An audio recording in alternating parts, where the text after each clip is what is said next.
Good evening, ladies and gentlemen. Magandang gabi sa inyo. Oh, wait a minute. Wala pala akong camera. Ayan. Good evening po sa inyong lahat. Magandang gabi sa inyo dito sa Pilipinas. Tingnan nyo naman, wala akong hindi ko man lamang inayos yung buhok ko. But anyway, my name is Josie Moralidad Zaimon from the Filipino American Cancer Care. Siguro nagtataka kayo, bakit ganito yung itsura ko ngayon? Well, anyway, nagkaroon ako ng kilay. Oh. At least mayroon na akong kilay. And thank you so much to Miss Nina Du ng Dalisay. Kasi alam mo, yung being a cancer survivor, patient, di ba? Alam ng ating ng ating guest ngayon, that sometimes, you go through that process, di ba? And it's very challenging and we have to take care of ourselves. And again, March 1 pala ngayon, no? It's Friday, March 1, 2024. Oh my gosh, ang bilis ng panahon. Ang bilis talaga. And I can't even imagine na ganito kabilis ng panahon. And I felt so old. But that's okay. That's part of life, And right now, oh my gosh, I don't want to be sad, but I talked to my kanina, my brother-in-law. I'm rich, when you're dying, it's so hard. And you have that cancer, but I'm praying. He's full of life, he's full of courage, he's full of strength. And he told me that, we will always be thinking FACC and other cancer patients. But anyway, we have to enjoy life. We have to live life to the fullest. And of course, we have to take care of one another. That's why we are here at the Filipino American Cancer Care. Ladies and gentlemen, please welcome our co-host tonight, Emerich Richie Vicente. Hi, Emerich. Hello, magandang gabi po sa ating mga kababayan here sa Amerika. Good evening, everyone. And magandang umaga sa Pilipinas. This month, this year is just passing by so quickly now.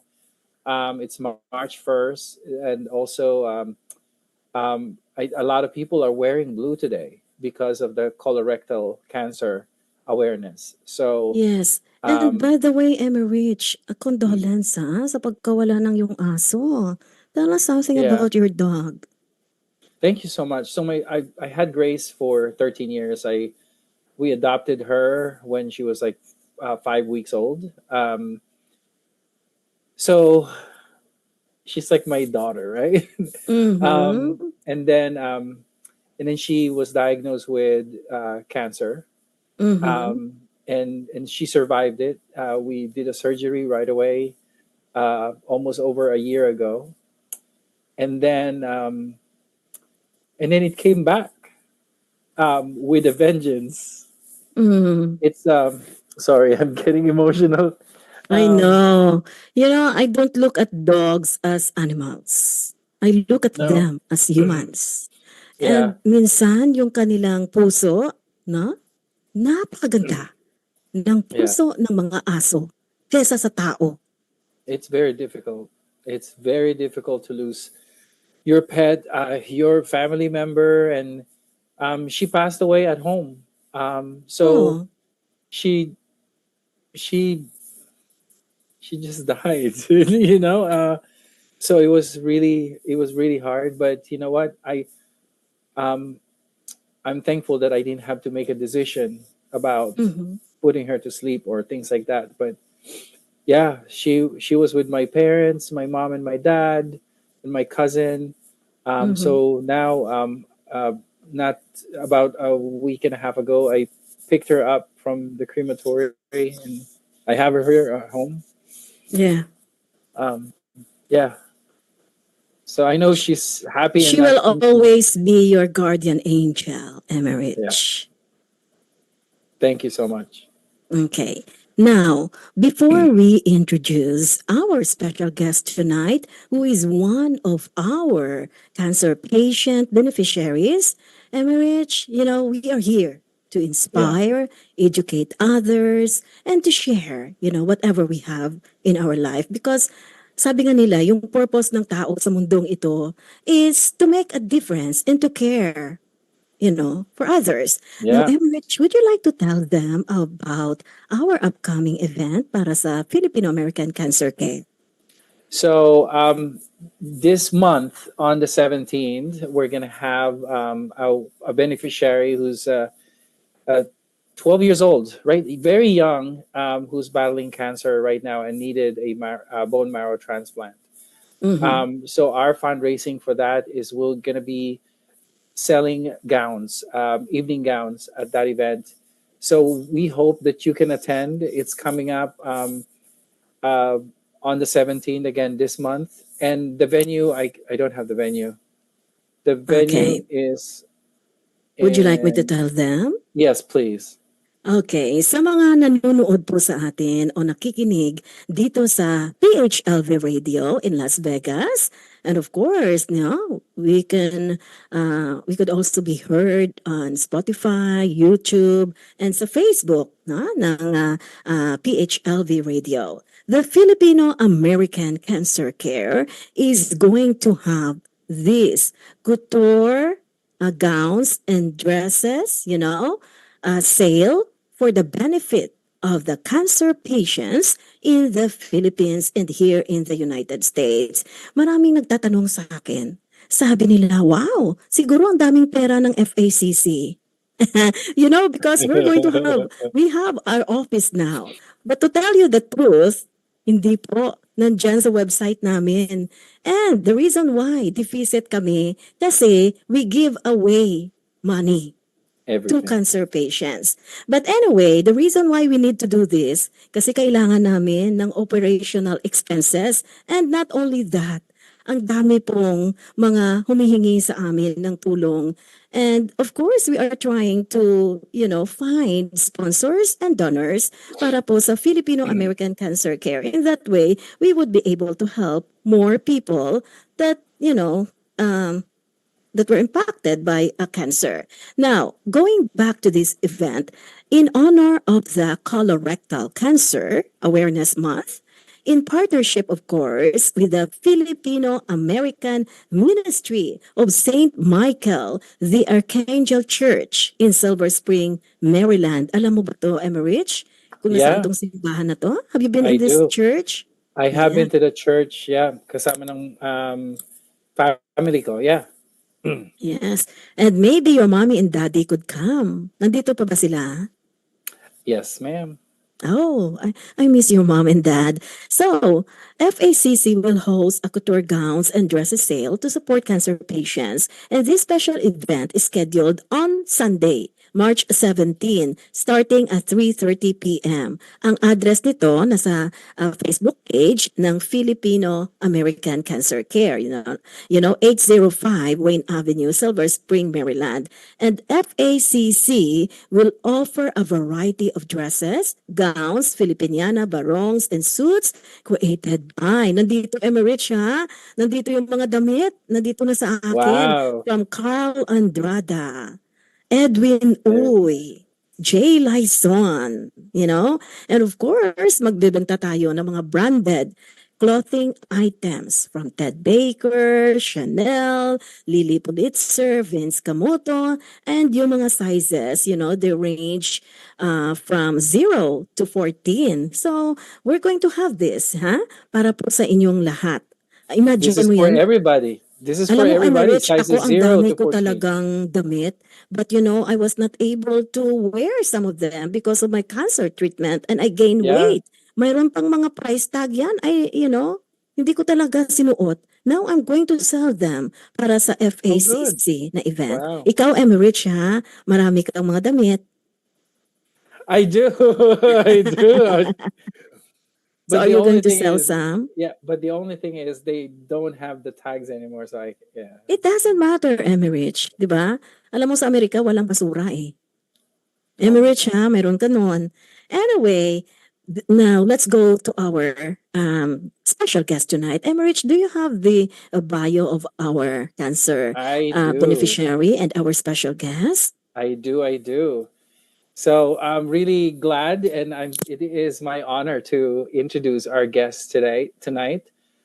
She is our FACC beneficiary. She Mm-hmm. is, oh my goodness, she was born in Oakland, California, lived in San Francisco till she was 12 years old, and then she Mm-hmm. moved to the East Coast. Oh, West Coast to the East Coast. There you go. She Okay. graduated from the Terps, University of Maryland. So all of our viewers there here in Maryland, DC, and Virginia, I'm sure some of them have graduated in Maryland and been an art teacher for the past 22 years. Most recently, she was working internationally in Hanoi, Vietnam. Do you speak Vietnamese? I'm going to ask that question later on. So she was first diagnosed. Well, she was getting ready to move to Guangzhou, China, to start a new teaching job. She was almost done with her teaching career, but for the second time in her life, she was faced with another diagnosis.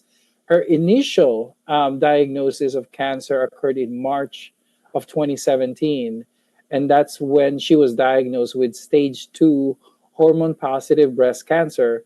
Then, despite of taking her prescribed medication to prevent the cancer from coming back, it did. May 2023, when she got the devastating news about her breast cancer getting coming back, resurface, and metastasized to her lungs, and elevating her diagnosis to stage 4. Now, instead of going to China, she is now back here in New York for basically treatments. And it's been hard for her because she doesn't have a job or health insurance. And she's very brave being with us, going to talk to us about her journey. Mm-hmm. And we're going to learn a lot from our dear guest. Ladies and gentlemen, please welcome Laya Ballesteros. Hi, Well, Laya. Good evening. Hi everybody. Thank you for Laya, having would you like me. to greet your family, your friends that are watching us Oh, tonight? yeah. Hello to all my people, all my friends, whoever's listening, my family at home, if anybody is in the Philippines. Yeah, I'm here on the show to talk about my story and to represent Filipinos in cancer, in the cancer world. yeah. Mm-hmm. And thank you so much, Laya. You know, you are one of our cancer patient beneficiaries. And not only that, you are here to help us raise awareness about cancer and being an advocate. Now, my first question for you, can you share your journey with cancer from diagnosis to treatment to where you are now? Sure. Yeah, I was diagnosed in March of 2017. I actually found my lump. Mhm. I was, going to the laundromat like a New Yorker, and I I had a car and I was pulling my laundry cart out of the trunk of my car, and it hit me like in my chest, on my breast, and it basically swole up, which was odd and different. Um, After the swelling went down, there was a lump, and that's how I found it. And I Mm. knew my normal because I do my breast exams. Like everybody Mm-hmm. should know their normal. And going through all this, I realized a lot of people don't know their normal. They don't know what they feel. Were What they're you feeling. proactive when it comes to your health? Yes, It sounds absolutely. like, yeah. And Yeah, when you know you're normal, that's because you regularly examine yourself. correct. Like it's important to do Mm. your I believe in doing self breast exams. You have to know what you feel like so you know when something is not right. And I knew it wasn't right. I was like, wait, that was never there before. Mhm. And then I immediately, not immediately, I think it took me like maybe a month or so before I made an appointment. And within I remember going in for an for my first ever mammogram. I had turned 40 because, insurance, they don't cover mammograms until you turn 40. But yeah, I went in for my mammogram. They did a mammogram. They did an ultrasound. And the technician was like, oh, you need to wait here. The doctor's going to come down and speak to you. Mm-hmm. And that's never a good thing when the tech has to go call the doctor. I learned that.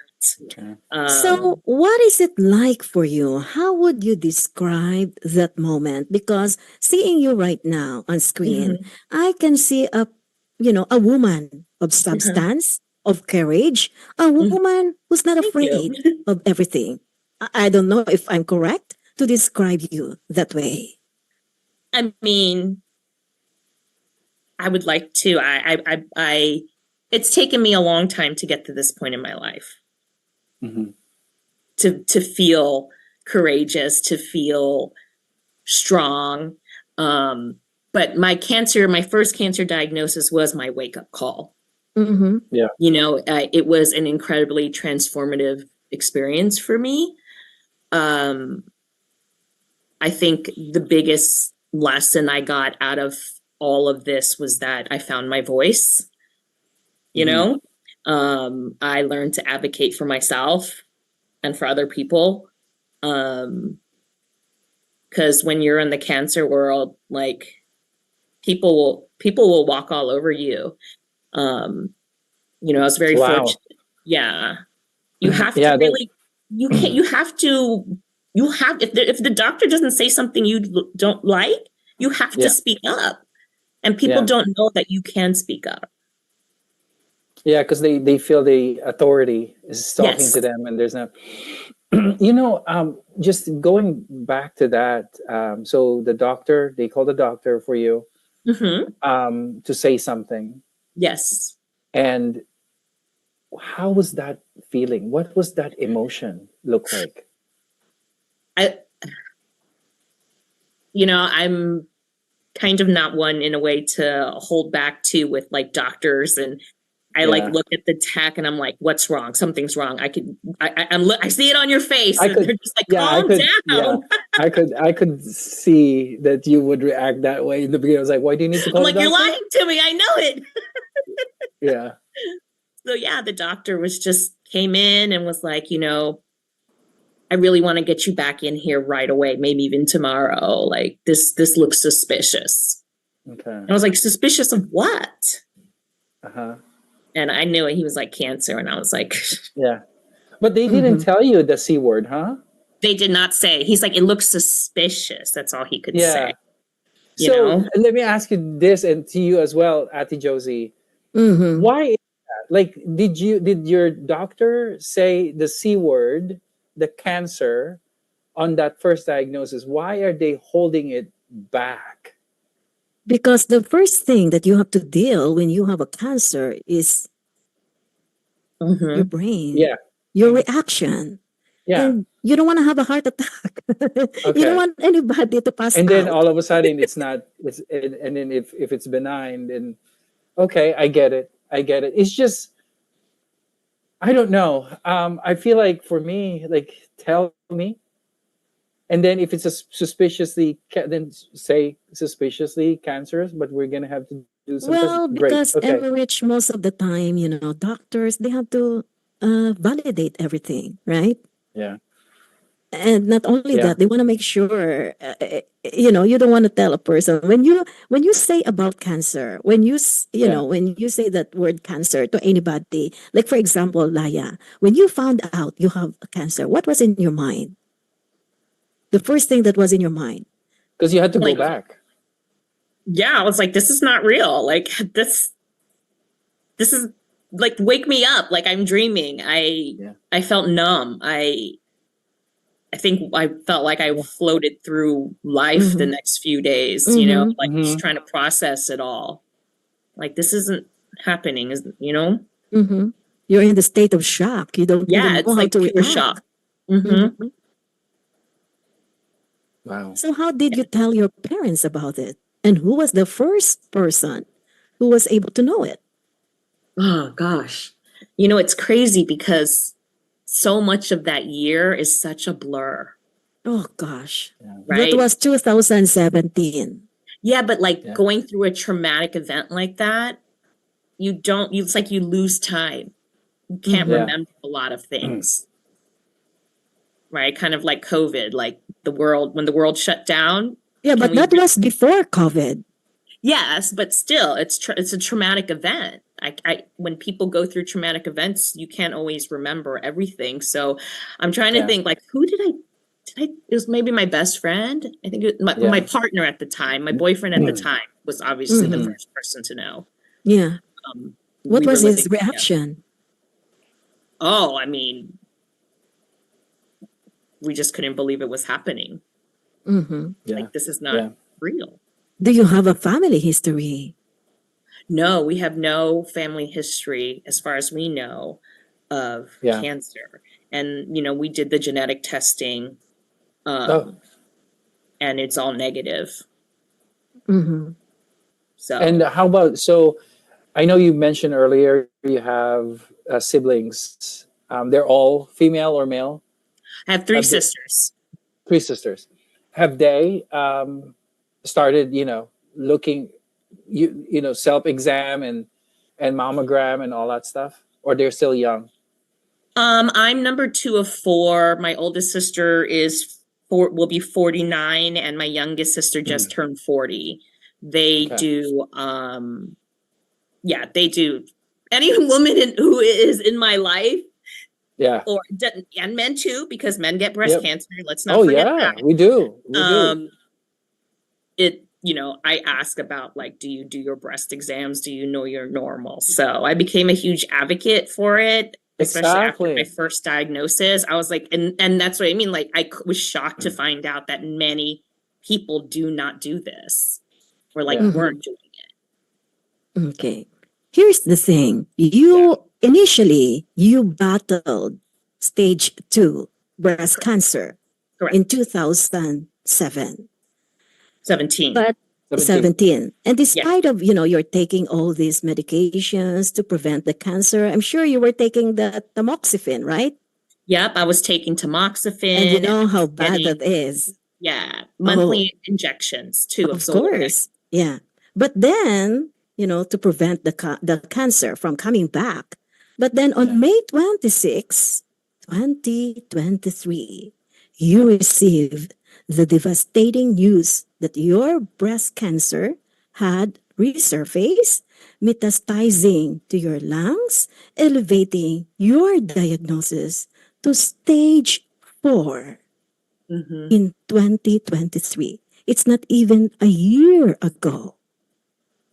How did you accept that news? What were you doing at the time? Crazy, because I was, you know, getting my paperwork in order to go to Guangzhou. I was doing my visa paperwork. I had everything in order. The last thing I had to check off to get a visa was a health exam, right? They don't want bringing any communicable diseases into the country. And it was a simple chest X-ray that found the mass in my lung. But to a little side note here, I was complaining to my oncologist in Vietnam about chest pain for 6 months. Oh gosh.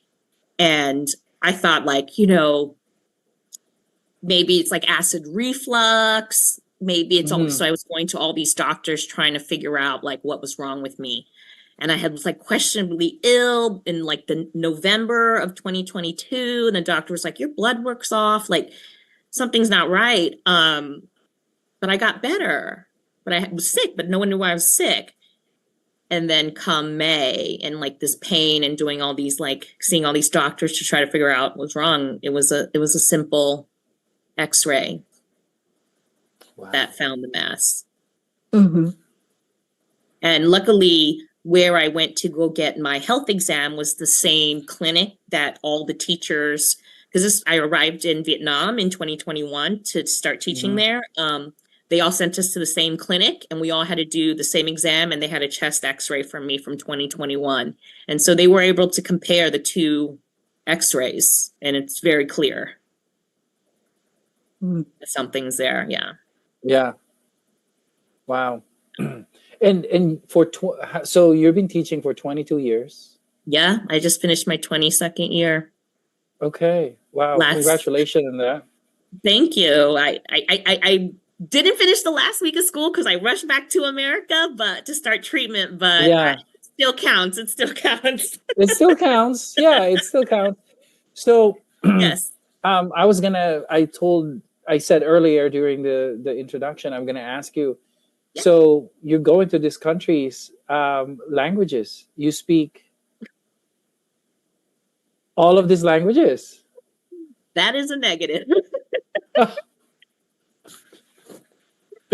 No, Wow. I know, because a lot of,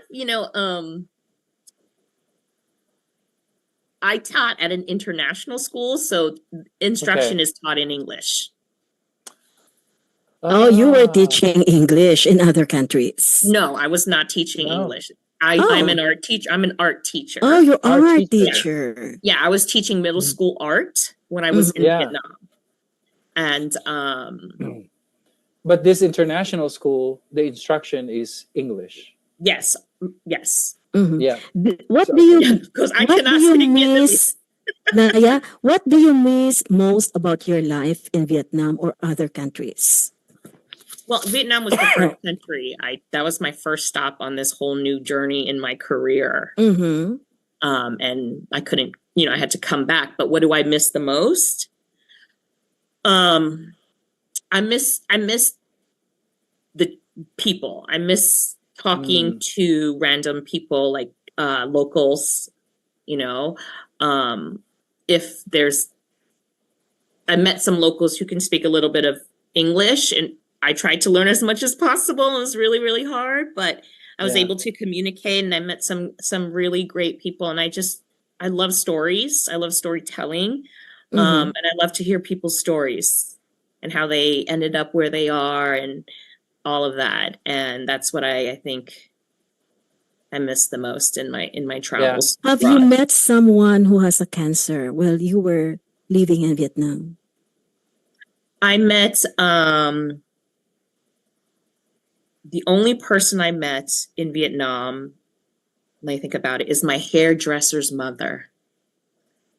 Okay. A local Vietnamese guy, had this awesome studio in the French Quarter. And he cut I used to have this really funky hair that's like purple and big and shaved.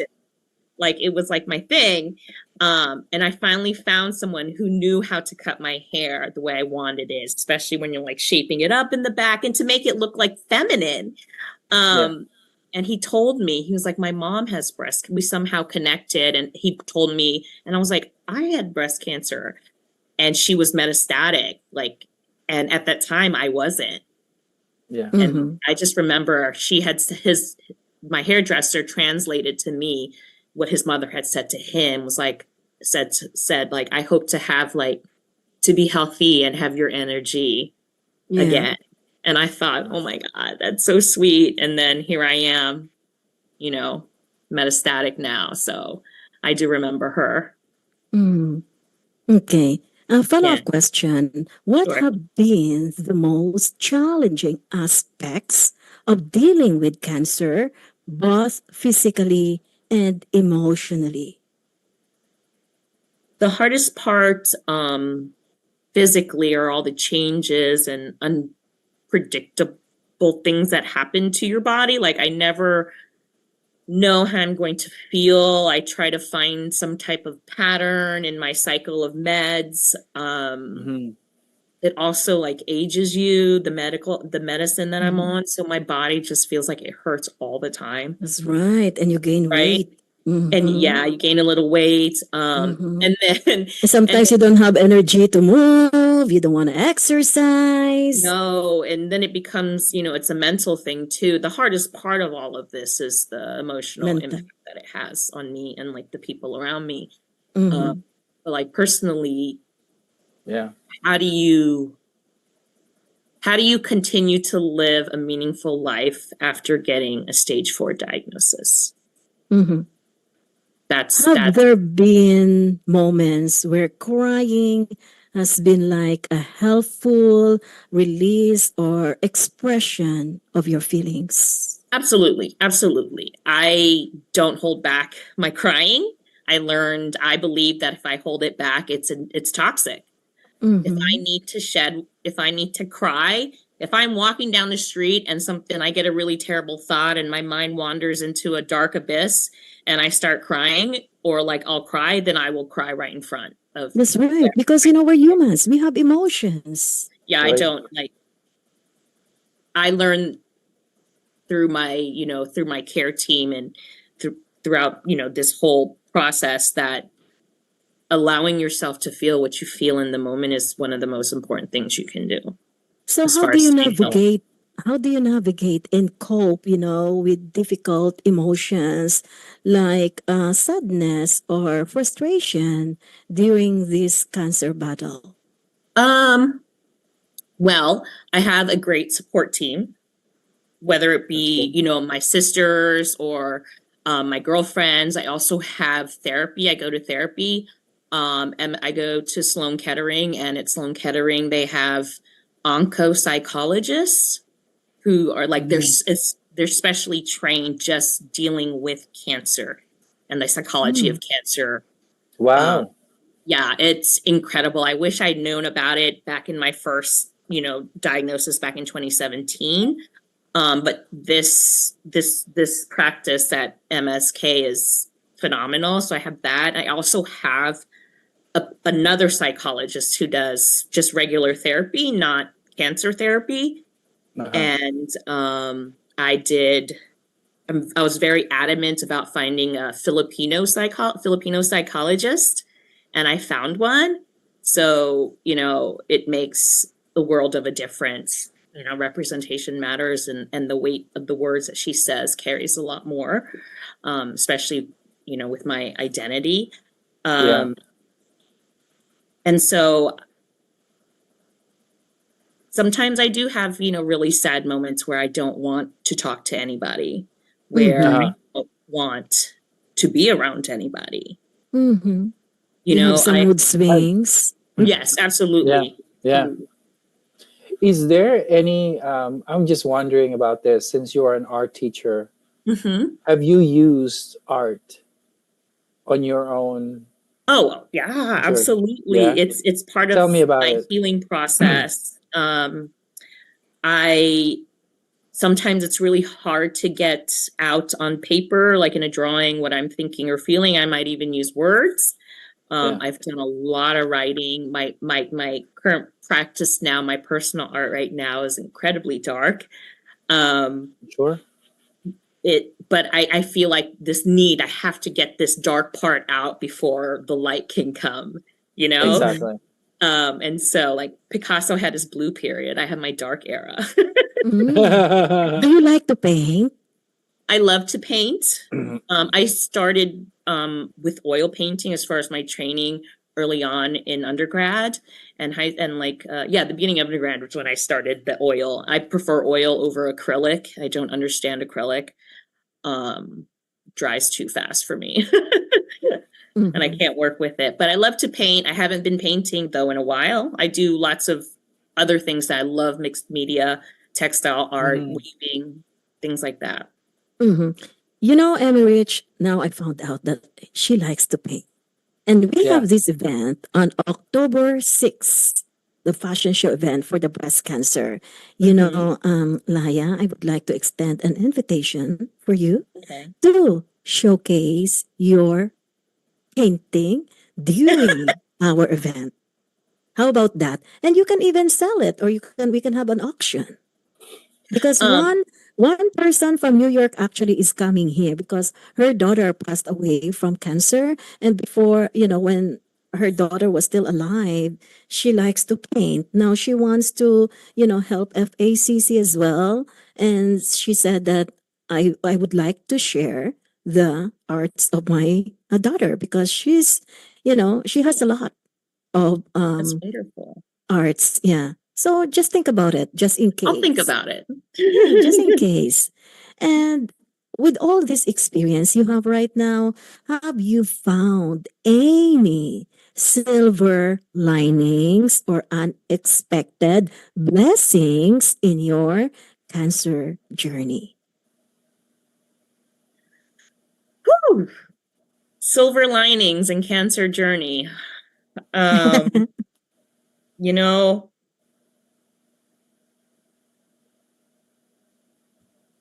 I'm incredibly grateful to be alive, right? Just Yeah. to be here, Yeah. to have a support network around me, right? I think about often people go through this and they don't have anybody, right? Yeah. My girlfriend set up a GoFundMe page for me. So many people donated, to help me. And then I get these grants from you guys, like there are good people out there who want to help. And And these are people that you don't know. and these are people I don't even know, Yeah. and I think, wow, like I mean, I can't put it into words, Yeah. but I'm thankful, I'm grateful, I'm hopeful. Earlier you did say that I do have Medicaid. I will correct you on that. Medicaid is the New York State insurance or whatever. So that Okay. they have been paying for a lot of my care. So That's good. I Well, you're applied in for America, Unlike in the Philippines, you Yeah. can't be in the hospital if you don't have a deposit. that's Yeah. insane. That's crazy. You can Yeah, even. and it's really Yeah. sad. It's a human right to have health care. Like it, Right. Yeah. Mhm. And I was just wondering what do you think what would have happened, or do you know what's the system in Vietnam if you would have to go through the treatment there? Yeah. Well, I learned a lot of things. Things are very Yeah. different. Yeah, just procedure wise is a little bit more not as up to date as they are here in America. Mhm. But a lot of their research and standard protocol of treatment does come out of like MSK, comes all from the Mhm. cancer research. They have all the same medications that I'm taking here. Yeah. But I think the differences I noticed in Vietnam, they were ready to start me on treatment right away. Whereas when I came back to America, they ran so many more other tests before we started treatment. Mhm. So I don't know. I think there's some different practices. I can't really say, but I do know there is access to a lot of Right. the same medicines I have. I was at an international hospital in Vietnam in Hanoi that had a partnership in oncology with UPenn. So I mean, Uh-huh. it's one of the reasons why I accepted the job, because I knew I had access to care and to pretty good care in a foreign country. So Mhm. like I wasn't going to go out somewhere where I didn't have anything. Mhm. I had to be wise. I had to be smart about my Yeah. decisions of leaving America home base. Laya, do you have any idea about the cases of cancer in Vietnam? Because among Asian countries, Filipinos, we have significant number of breast cancer and colon cancer, and I think we're on the list of number one. Really? I don't know about Vietnam. I don't know what the statistics are, but I have heard through my oncologist and then like women in the waiting room with me, like saying that a lot of women are, there's just more and more cases. Mm-hmm. Yeah. Yeah, it's an epidemic. So how many more, or how long is your journey now on this second, your journey through the whole process Yeah. How long? How many more months? How many more weeks? Yeah, it's unfortunately never ending. I will be on treatment for the rest of my life. And the way it works with breast cancer, because it's the only cancer I'm versed on, I know that I'm on my first treatment line, and we use this treatment line until it stops working, until there's like progression. And then we switch to something else, and you use that until it stops working, and you keep doing that over and over again until you run out of options. Are you And by doing? the Yes, go sorry, ahead, go ahead. Emerich. No, I was just gonna ask you, Laya, did you do the double vasectomy? Yes, I did a bilateral mastectomy with Okay. reconstruction. Yeah. Okay. Yeah, I did it all. I did everything they told me to do, but Right? you Because can't a lot of predict cancer. because we interviewed a lot of breast cancer survivors, and they did what exactly the doctor's recommendations, the all of those. So yeah. It's Okay. yeah, Do you 'cause smoke before, Laya? I'm sorry, smoke Did you smoke before? cigarettes? Yes, I did. Cigarettes. When I was young, of course. That's life. That's what you do, That's right. With your friends, you get influenced by your friends, and you have to be rebels, so you try stuff like that. So when did you stop smoking? Right when I got diagnosed the first time. I was like, Okay. that's it. No more. Okay. Now, how has cancer impacted your daily life now, your relationship, and outlook on life? It's weird because I could kind of say, like, in some weird way, cancer has helped my anxiety about things. That's almost cured my anxiety about random stuff. That's what I realized too when I had my cancer. Emerich, Yeah, right? before I was Yeah. diagnosed, I worry a lot of things. Yeah, When now I you're had like, cancer, whatever. oh, I'm late. Oh, well. Yeah. Like, nothing matters now. Now it's like, what matters is Your health. That's it. that's it. Whatever you do, I used to stress over everything, every little thing. Like, for example, Oh, what I would stress about? yeah. Oh, Because, life in America is very stressful. yeah, just like, oh my God, I forgot to put the chicken out, forgot to defrost the meat for dinner tonight. Oh my goodness, I missed my first train, even though there's a train right behind it. Like, I'm like shaking or worried because I forgot to call somebody back, or I didn't clean the bathroom when I said I was going to clean the It doesn't matter. It'll get done. Yeah. Okay, Emerich? Yeah. It's so your relationship with your family, your mom, your parents. Is your dad still around?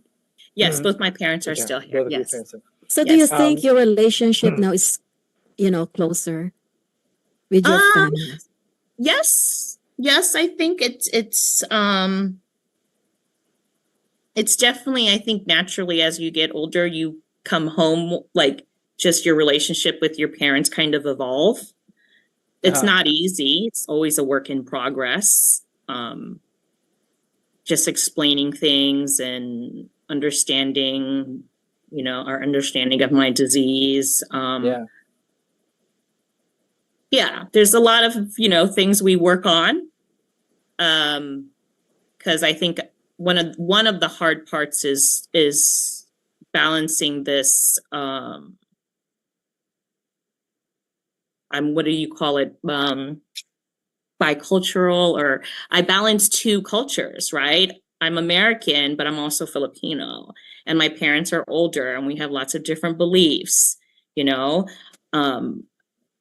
so it's always something that we consciously work at.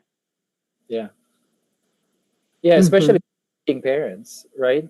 How many times do you have to explain to them what you're going through?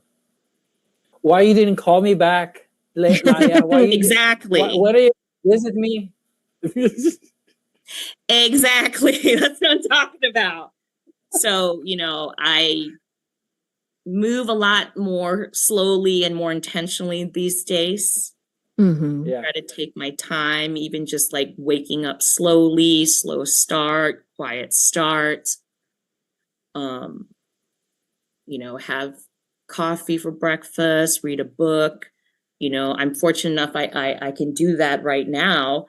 But there's a lot more intentionality behind everything I do, like purposely, like for good reason. So what keeps you busy nowadays?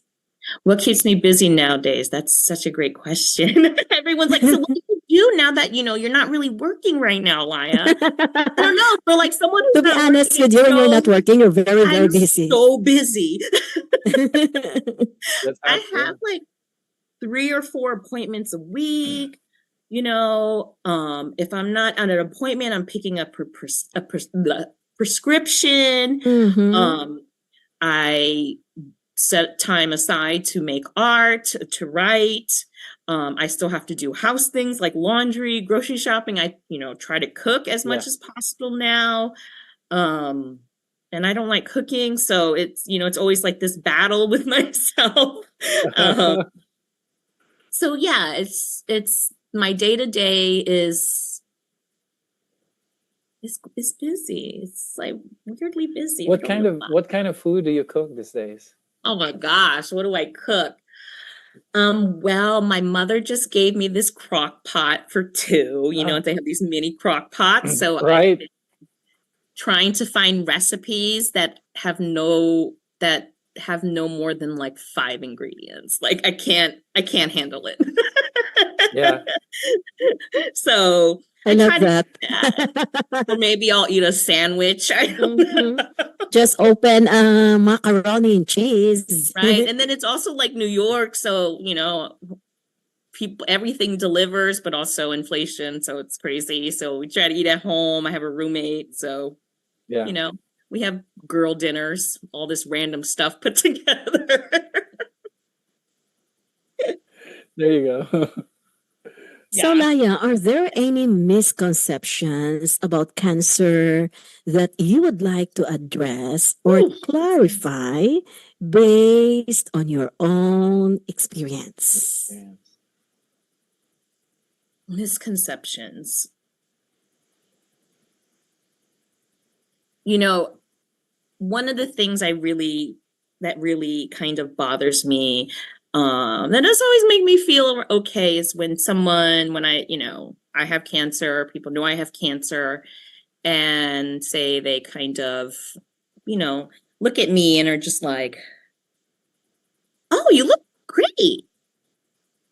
And I think to myself, what am I supposed to look like? Right? There's this idea that I'm supposed to look sick, right? And that can be really, kind of offensive sometimes, depending on where my mind is. It can get really sensitive about that. But also, just because I look okay doesn't mean I feel okay. That's right. Physically.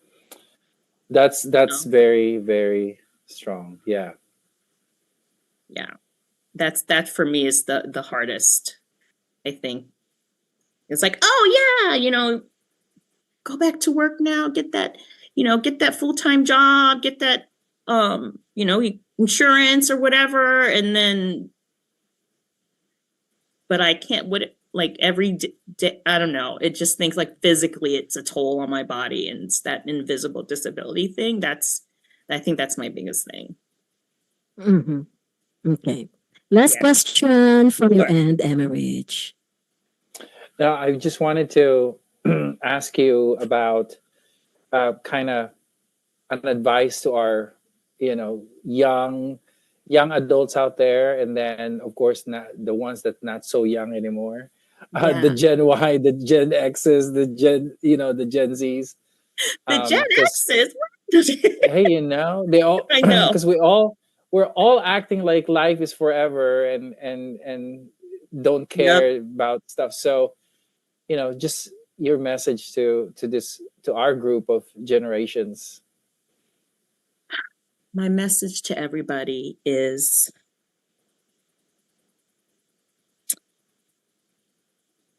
to be vigilant, do your exams, and honestly, as cliche as this sounds, like live every day like it's your last. You know, live in the moment, and just be you. Be yourself, unapologetically yourself.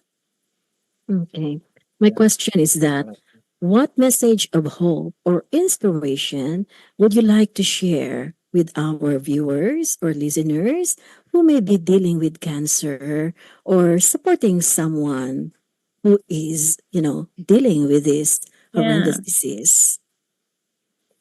That there's hope, that it's also okay to ask for help, and that you're not alone in all this, and that caregivers also need support. I think we often forget about caregivers in all of this, right? When someone gets a diagnosis, the entire family gets a diagnosis, and the people who take care of you also need that emotional support too, because they are the ones witnessing their loved ones going through something. Mm-hmm. And what lessons did you learn from your cancer journey? That life is precious, that you never know what can happen or what will happen. Yeah, it's like, don't take anything for granted, Mm-hmm. because literally your life can slip out from underneath you in a day. Like I was ready to go and move and continue my career and make new memories and travel the world, and that didn't happen. There was another plan. Do you have any fears at this time? Do I have any fears?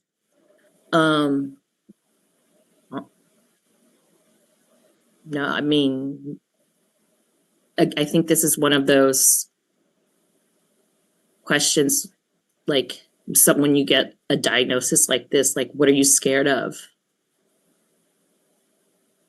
I don't know. I can't even say, like, I'm not scared of anything. I don't know. Like, I already, I have I have